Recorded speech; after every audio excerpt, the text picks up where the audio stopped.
welcome to Venkatesh Bhatt Idayam Thutta Samayal presented by Idayam Oil, Preeti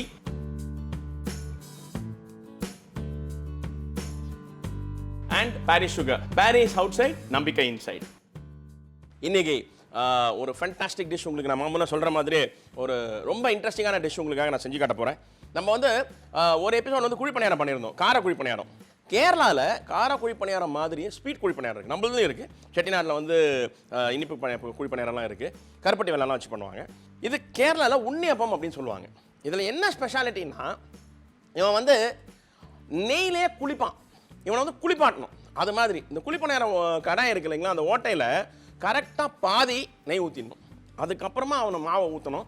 அதுலேயே 2 வாட்டி பெரட்டி எடுக்கணும். பெரட்டி எடுத்தால் தக்க தக்க தக்க தக்க தக்கன்னு அப்படியே ஜொலிப்பான் நெய்யில். ப்ரௌன் கலரில் எப்படா எடுத்து வாயில் போட்டுக்கலான்ற மாதிரி ஒரு டிஷ்ஷு, ஒரு உண்ணியப்பம். அதான் இன்றைக்கி நம்ம பார்க்க போகிறோம். பாரி ஜாகரி, நம்ம பவுடர்ட் ஜாகரி, ஒரு ஃபேண்டாஸ்டிக் டெப்ரி இல்லாத, அந்த அழுக்கு எதுவுமே இல்லாமல், நீங்கள் பாகு காய்ச்சி வடிகட்டியெல்லாம் யூஸ் பண்ணாமல் டைரெக்டாக யூஸ் பண்ணக்கூடிய பாரிஸ் ஜாகரி வச்சு நான் பண்ண போகிறேன். முதல்ல இங்கே நான் ரெகுலர் சாப்பாடு அரிசிங்க, நீங்கள் என்ன ரைஸ் யூஸ் பண்ணுறீங்களோ வீட்டில் சாப்பாடுக்கு அதே ரைஸ், பச்சரிசி மொத்தத்தில் 1/2 கிலோ பச்சரிசி. நான் இப்போ பண்ணுறது வந்து இந்த 1/2 கிலோ மாவில் நம்ம வந்து ஒரு 300-350 கிராம் வெல்லம் போட போகிறோம், வெள்ளைப்பொடி. அதை போட்டு கொஞ்சம் தேங்காய் சில மேட்டர்லாம் போட்டு அரைக்க போகணும். இதை அரைச்சி எடுத்தால் கம்மினா ஒரு 40-50 பணியாரம் வரும். ஸோ நீங்கள் அப்போ பார்த்துங்க, நான் இங்கே 1/2 கிலோ அரிசிக்கு 300-350 கிராம் வெல்லம் போட்டு பண்ண போகிறேன். 1/2 kg ரைஸ் 4 மணி நேரம் சோக் பண்ணியிருக்கேன். தண்ணியில் 4 வாட்டி கழுவணும். அரிசியை நல்லா கழுவி 4 வாட்டி தண்ணியை வடித்து திருப்பி தண்ணி போட்டு ஊற வச்சிட்டிங்கன்னா 4 மணி நேரம் அது ஊறணுங்க. இது ஊறின அப்புறமா இது கூட வெல்லத்தை சேர்த்து நம்ம வந்து ஒரு பேஸ்ட்டாக அரைக்க போகிறோம். ஸோ இங்கே ஒரு பேன் வச்சுருக்கேன். முதல்ல வெல்லத்தை பாகு பண்ணிடலாம். 500 கிராம் அரிசியை 4 மணி நேரம் ஊற வச்சுருக்கேன். இந்த தண்ணியை கம்ப்ளீட்டாக வடிச்சிருங்க. இதில் தண்ணியே இருக்கக்கூடாது. இந்த ஊற வச்ச தண்ணியை கம்ப்ளீட்டாக எடுத்துருங்க.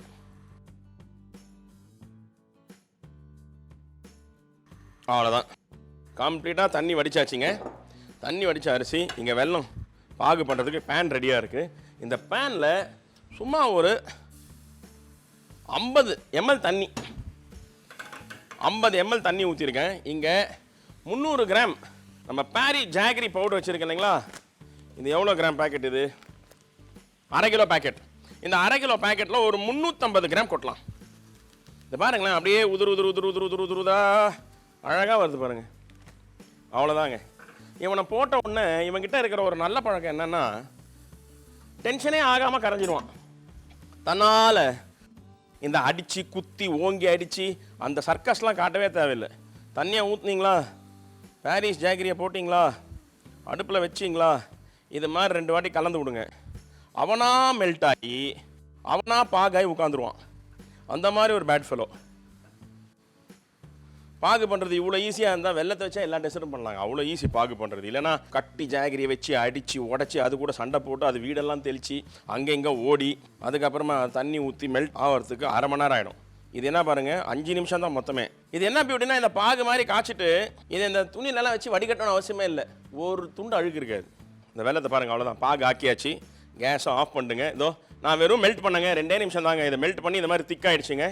350 கிராம் ஜாகரியை இந்த அரிசி மேலே கொட்டிட்டேன்.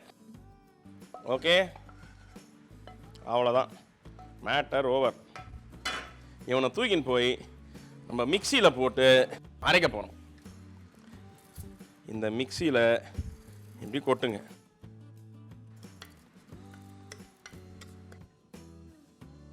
இது வந்து நம்ம வந்து வெறும் வெல்லமும் ஒரு 100 கிராம் தண்ணி, 100 ml தண்ணி ஊற்றிருக்கோம். 300-350 கிராம் வெல்லம், 150 ஒரு 50 ml-லேருந்து 100 ml தண்ணி ஊற்றிருக்கோம்ல. அதனால் இது வந்து கொஞ்சம் திக்கு பேஸ்ட்டாக வரும். முதல்ல இந்த திக்னஸில் அரைப்போம். அதில் 3/4 நேரம் அரைஞ்சிடும். அதுக்கப்புறம் தேவைப்பட்டதுன்னா கொஞ்சம் தண்ணி ஊற்றி இன்னும் ஃபைனாக அரைச்சிக்கலாம்.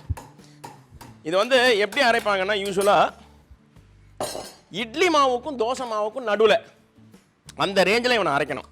ஸோ உள்ள போட்டாச்சு. இவன் யார் தெரியுமா? இவன் இன்னொரு பேட் பாய், பிரீத்தி ஜோடியாக் காஸ்மோ. கையெடுத்து அரைக்கலாம்.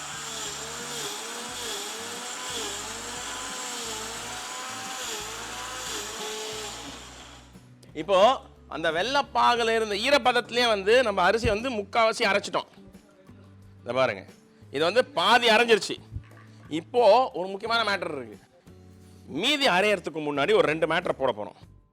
என் கையில் இங்கே நான் வந்து நேந்திர வாழைப்பழம் வச்சுருக்கேன். என்கிட்ட இருக்கானாலும் நான் போடுறேன். நீங்கள் கையில் என்ன வாழைப்பழம் இருக்கோ அதை போடுங்க, ஒன்றும் பிரச்சனை இல்லை. இது மாதிரி வாழைப்பழத்தை சின்ன சின்ன துண்டாக வெட்டி இதில் போட்டுருங்க. 1/2 கிலோ அரிசிக்கு நான் பெரிய நேந்திர பழம் ஒன்று போட்டிருக்கேங்க. நீங்கள் வந்து வாழைப்பழம் சின்னதை நம்ம பூவம் பழம்லாம் இருந்தால் சூப்பராக இருக்கும். வாழைப்பழம் போட்டிங்களா, அது கூட இதோ ஒரு கை துருவன தேங்காய். இது ஆப்ஷனல், வேணும்னா போடலாம், வேணாட்டி விட்டுறலாம். இது போட்டால் என்ன மேட்டர்னா இன்னும் கொஞ்சம் சாஃப்டாக வரும் தேங்காய் போட்டால். ஆனால் என்ன பிரச்சனை, இந்த மாவு நீங்கள் ஃப்ரிட்ஜில் வச்சா கூட 2 நாள் கூட யூஸ் பண்ணணும். இதே தேங்காய் போடாட்டி ஒரு 4 நாளைக்கு நீங்கள் ஃப்ரிட்ஜில் வச்சு இந்த மாவை யூஸ் பண்ணலாம். ஓகே, இப்போது இந்த வாழைப்பழம் தேங்காய்லாம் போட்டு ஃபைனாக அரைச்சாச்சு.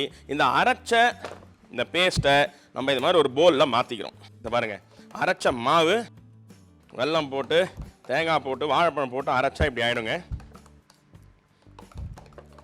இது கொஞ்சம் திக்காக இருக்குது, அதனால் என்ன பண்ண போகிறோம், கொஞ்சம் அந்த தோசை மாவுக்கு இட்லி மாவு பதத்துக்கு கொண்டு வர்றதுக்கு லைட்டாக சும்மா ஒரு 2 டேபிள் ஸ்பூன் தண்ணி ஊற்றுறோம். தண்ணியை ஊற்றி இதை மிக்ஸ் பண்ணுறோம். இது மிக்ஸ் பண்ணுற ஸ்டேஜ்லேயே வந்து 2-3 விஷயம் போட போகிறோங்க. ஒன்று, 1/4 ஸ்பூன் ஜீரகத்தூள். 1/4 ஸ்பூன் தான் போடணும், நிறைய போடக்கூடாது, தெரியவே கூடாது போட்டது. 1/2 ஸ்பூன் கருப்பு எள்ளு. நான் இங்கே இதயம் சம்மந்தி எள்ளு யூஸ் பண்ணுறேன். நீங்கள் அதுதான் தி பெஸ்ட் எள்ளில். அதுக்கு நீங்கள் எந்த எள்ளு வேணால் யூஸ் பண்ணீங்க. நான் இங்கே இதயம் சம்மந்தி எள்ளு யூஸ் பண்ணுறேன். அது கூட 1/2 ஸ்பூன் ஏலக்காய் தூள். இங்கே ட்ரை ஜிஞ்சர் பவுடர், சுக்குன்னு சொல்லுவாங்க இல்லைங்களா, இஞ்சியை காய வச்சு செய்கிற சுக்கு, அந்த சுக்கு பொடி இது ஒரு 1/4 ஸ்பூன். ஒரு சிட்டிகை உப்பு. இது எல்லாத்தையும் போட்டு நல்லா மிக்ஸ் பண்ணுங்க. இதை பாருங்கள், இது மாதிரி மிக்ஸ் பண்ணிட்டீங்கன்னா நல்லா மிக்ஸ் ஆகிடுவான். இவனை 4 மணி நேரம் ரூம் டெம்பரேச்சர் வச்சிங்கன்னா தன்னால் கொஞ்சம் புளிப்பு ஏறும். தேங்காய் போட்டிருக்கோம், வாழைப்பழம் போட்டிருக்கோம், அந்த அரிசி வந்து புளிப்பு ஏறும். ஆனால் 4 மணி நேரம் வெளியில் வைக்கணும். அப்போ கூட அந்த ஃபுல் சாஃப்ட்னஸ் வருமா அப்படின்னா ஒரு அளவுக்கு வரும். உண்ணியப்பத்துடைய சாஃப்ட்னஸ் வந்து ஒரு 80% வரும். இங்கே நான் குக்கிங் சோடா வச்சுருக்கேன். இப்போ தான் இதை அரைச்சிருக்கேன். இதை அரைச்சி ஒரு 10 நிமிஷம் ஆயிருக்கு. இங்கே குக்கிங் சோடா போட்டோன்னா ஒரு சிட்டிகை குக்கிங் சோடா போட போகிறேன். போட்டால் ஒரு 1 ஹவரில் இந்த மாவு எவ்வளோ நம்மளுக்கு வேணுமோ அவ்வளோ புளிச்சிடும். ஸோ நான் இங்கே இதை பாருங்கள், இந்த சின்ன டீஸ்பூனில் 1/2 டீஸ்பூன் 1/4 ஸ்பூன் போட்டு இந்த மாவை நல்லா மிக்ஸ் பண்ணி கரெக்டாக ஒரு மணி நேரம் இவனை வெளியில் வச்சுருங்க. இவன் என்ன ஆவான், அந்த சோடா அவெல்லாம் சேர்ந்து நல்லா ஒரு மணி நேரத்தில் ஃபுல்லாக புளிப்பேறிடுவான், நல்லா ஃபெர்மெண்ட் ஆகிடும். அப்போ நம்மளுக்கு உண்ணியாப்பம் போடுறதுக்கு பர்ஃபெக்டாக இருப்பான். இவனை சைடில் வச்சிடலாம். மீன்வைல் ஒரு பேனை வச்சு அது சூடான பிறகு ஒரு ஹீப்டு ஸ்பூன் நெய். நான் இங்கே தேங்காவை பல்லாக வெட்டி வச்சுருக்கேன். இந்த பாருங்கள், இது மாதிரி பல்லாக வச்சு வச்சுருக்கேன். இதை இந்த நெய்யில் கோல்டன் ப்ரௌன் கலர் வர மாதிரி வறுக்க போகிறோம். வறுத்து இந்த மாவில் மிக்ஸ் பண்ண போகிறோம். இது என்ன ஆகுனா, நீங்கள் உண்ணியப்பம் சாப்பிடும்போது உள்ள அந்த கோல்டன் ஃப்ரைடு இந்த தேங்காய் இருக்குது பாருங்கள், நரக்குன்னு வாயில் வரும்போது வேறு லெவலில் டேஸ்ட் கொடுக்கும். அந்த மாதிரி ஒரு விஷயம் இது. நம்ம வந்து இங்கே நெய்யில் ஃப்ரை பண்ணி அதை போடுறோம். சில பேர், நான் வந்து இப்போ உண்ணியப்பம் பண்ணும்போது கம்ப்ளீட்டாக நெய்யில் தான் வறுக்க போகிறேன். அந்த உண்ணியப்பத்தையும் நெய்யில் தான் குக் பண்ண போகிறேன். கேரளாவில் சில வீடுங்களில் தேங்காய் எண்ணெயில் குக் பண்ணுவாங்க, அதுவும் நல்லாயிருக்கும். தேங்காய் எண்ணெயோட ஃப்ளேவர் பிடிச்சவங்க தேங்காய் எண்ணெயிலையும் குக் பண்ணலாம், தப்பு இல்லை. ஆனால் உண்ணியப்பம் நம்ம ஐயப்பன் கோயிலில் போனால், ட்ரெடிஷ்னல் கேரளா ஹோம்ஸுக்கு போனால் உண்ணியப்பம் பண்ணி கொடுத்தாங்கன்னா சூடு ஆறுனா கூடங்க சப்புன்னு இருக்கும். அப்போ கூட அவ்வளோ டேஸ்டியாக இருக்கும். எதுக்காகனா அந்த நெய்யில் போட்டு அதை அப்படியே ஷாலோ ஃப்ரை பண்ணியிருப்பாங்க. அதுக்கப்புறமா இந்த எள்ளு, இந்த தேங்காய் இதெல்லாம் சேர்ந்து ஒரு ஃபென்டாஸ்டிக் ஃப்ளேவர் கொடுக்கும். நல்லா கடித்து சாப்பிட்ற மாதிரி இருக்கணும் உண்ணியப்பம். என்ன தான் சாஃப்டாக இருந்தால் ஒரு டேஸ்ட் இருந்தாலும் அந்த சூடு ஆறின பிறகு அந்த கடித்து சாப்பிட்றது இருக்குது பாருங்கள், கரகரன்னு இருக்கும். அந்த அவுட்டர் லேயர் நல்லா ஸ்லோ ஃப்ளேமில் குக் பண்ணால் அந்த வெளியில் இருக்கிற லேயர் வந்து அப்படியே கட்டியாக கரகரன்னு இருக்கும். அது சூடு ஆறின பிறகு இன்னும் கொஞ்சம் நல்லா மென்று சாப்பிட்ற மாதிரி கன்சிஸ்டன்சிக்கு வரும். அது it's a wonderful texture to byte in to. 2 விதமும் ரொம்ப பாப்புலர். ஒன்று சூடாக சாஃப்டாக இருக்கும்போது சாப்பிட்றது, இன்னொன்று ஆற வச்சு கொஞ்சம் கட்டியான பிறகு அதை கடித்து சாப்பிட்றது இன்னொரு ஃபேண்டாஸ்டிக் சுகம். கம்பேரிட்டிவ்லி ரொம்ப ஹெல்தி. மோஸ்ட் இம்பார்ட்டன்ட் திங், எப்பயாவது ஒரு வாட்டி செஞ்சு சாப்பிட்றதுக்கு ஒரு அதிருச்சியான ஒரு டிஷ்ஷு. இவனை தூக்கி இந்த நெய்யிலேருந்து வடிகட்டிடலாம். நெய்யிலேருந்து வடிகட்டி இந்த மாவில் மிக்ஸ் பண்ணிவிடுங்க. இந்த தேங்காய் பத்தெல்லாம் போட்டு பல்லாக தேங்காவை போட்டு இது மாதிரி நல்லா மிக்ஸ் பண்ணிவிடுங்க. இந்த மாவு வந்து 1 மணி நேரம் ஆயிடுச்சு நான் வெளியில் வச்சு. இந்த தேங்காயெல்லாம் மிக்ஸ் பண்ணியாச்சு. 1 மணி நேரம் ஆயிடுச்சு இந்த மாவு. நான் மிக்ஸ் பண்ணி சோடா போட்டு அந்த எள்ளு ஏலக்காய் பொடி உப்பு இதெல்லாம் போட்டு 1 மணி நேரம் ஆயிடுச்சு. இப்போது இங்கே ஒரு குழிப்பணியாரம் கடாய் வச்சுருக்கேன். இந்த குழிப்பணியாரம் கடாயில் நல்லா பார்த்துங்க, நீங்கள் இது மாதிரி குக் பண்ணாட்டி நான் சொன்ன மாதிரி டேஸ்ட் வராது. பார்த்தீங்களா, கிட்டத்தட்ட பாதி குழிக்கு நெய். இவனுடைய பியூட்டி என்னென்னா, இவன் மனுஷன் மாதிரி பேராசை பிடிச்சவன் கிடையாது. இவன் ரொம்ப நல்லவன். என்ன அந்த உண்ணியாப்பம் என்னன்னா, நீங்கள் இவ்வளோதான் நெய் ஊற்றினாலும், நான் பாருங்கள் இப்போ எவ்வளோ நெய் ஊற்றுறேன் பாருங்கள், பாதி நெய் ஊற்றுறேன். பாதி நெய் ஊற்றின பிறகு கூட நான் வேக வச்சு உண்ணியாப்பம் எடுத்த பிறகு அவன் எவ்வளோ நல்லவன்னா, அவனுக்கு வேண்டிய நெய்யை மட்டும் எடுத்துக்கிட்டு மீதி நெய்யை அப்படியே கடாயில் விட்டுருவான். நம்மளை மாதிரி பேராசை பிடிச்சி எல்லாத்தையும் சாப்பிட மாட்டான். இப்போது பாருங்கள், பாதி குழிக்கு மேலே நான் நெய் ஊற்றிட்டேன். கடாய் சூடாயிட்டான். இந்த மாவை இப்படி எடுத்து பாருங்கள், சும்மா 1 ஸ்பூன் எடுத்து இந்த குழியில் ரொப்புறேன். அப்போ என்ன ஆகும், மாவு உட்காந்த இடத்துல இருக்கிற நெய் அப்படியே ஓவர்ஃப்ளோ ஆகும். அப்படியே நெய் எல்லாம் வெளியில் வரும். பாருங்கள், ஒவ்வொரு ஓட்டையிலும் இருக்கிற எக்ஸ்ட்ரா நெய் அப்படியே வெளியில் வருதா, வந்துட்டு அடுத்த ஓட்டைக்குள்ளே போயிடும். எல்லா ஓட்டையும் ஃபில் பண்ண பிறகு நெய் மேலே அப்படியே மிதக்கும். அதில் இவனை கோல்டு மாதிரி வறுக்கணும். ஏன்னா இது வறுக்கணுமா பொரிச்சு எடுக்கணுமா என்னவோ ஒன்று, ஷாலோ ஃப்ரை அப்படின்னு நாங்கள் சும்மா ஒவ்வொரு ஸ்பூன் தான் போடுற மாவு. அந்த நல்லா புளிப்பு ஏறதுனால சோடாலாம் போட்டதுனால அவனே அப்படியே பலூன் மாதிரி உப்பி வருவான்.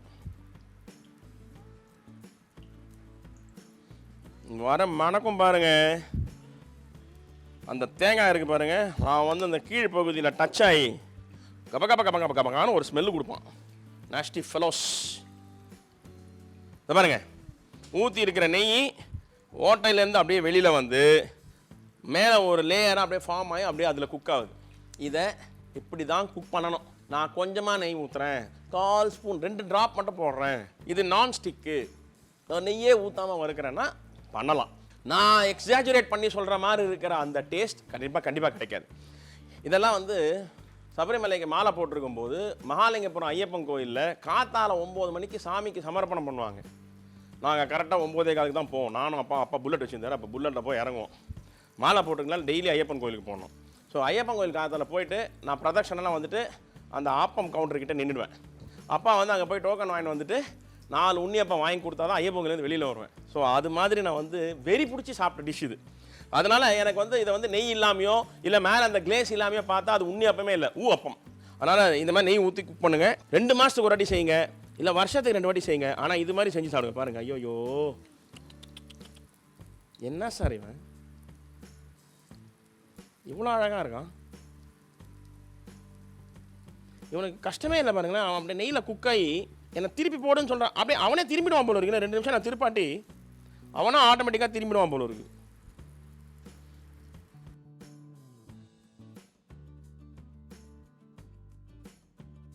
நான் இது மாதிரி தான் சமைப்பேன். எனக்கு இது மாதிரி தான் சமைக்க தெரியும். இது என்னோடய கருத்து. இதுக்கு மாற்று கருத்து இருந்தால் நீங்கள் எப்படி வேணுமோ அப்படி சமைச்சிங்க.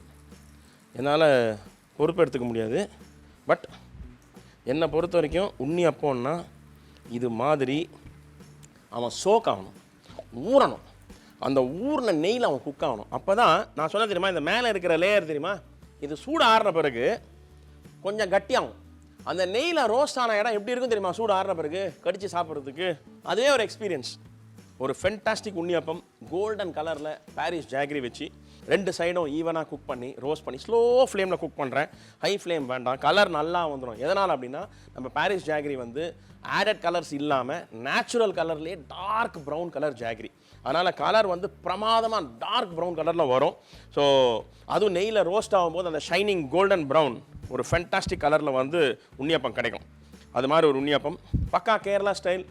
சின்ன சின்ன அந்த எள்ளு போடுறது, அந்த சுக்கு பொடி போடுறது, ஏலக்காய் பொடி போடுறது, அதுக்கப்புறமா அந்த ரோஸ்ட் பண்ண அந்த தேங்காய் தூரி போடுறது, இதெல்லாம் வந்து அந்த கேரளாக்கே உரித்த ஒரு டச்சு. ஸோ ஒரு ஃபேண்டாஸ்டிக் ஐயப்பன் கோயில் பிரசாதம் உண்ணியப்பம் உங்களுக்காக இதயம் தொட்ட சமையலில் நீங்களும் செஞ்சு பாருங்கள். நிறைய பேருக்கு கொடுங்க, சந்தோஷப்படுங்க, என்ஜாய்.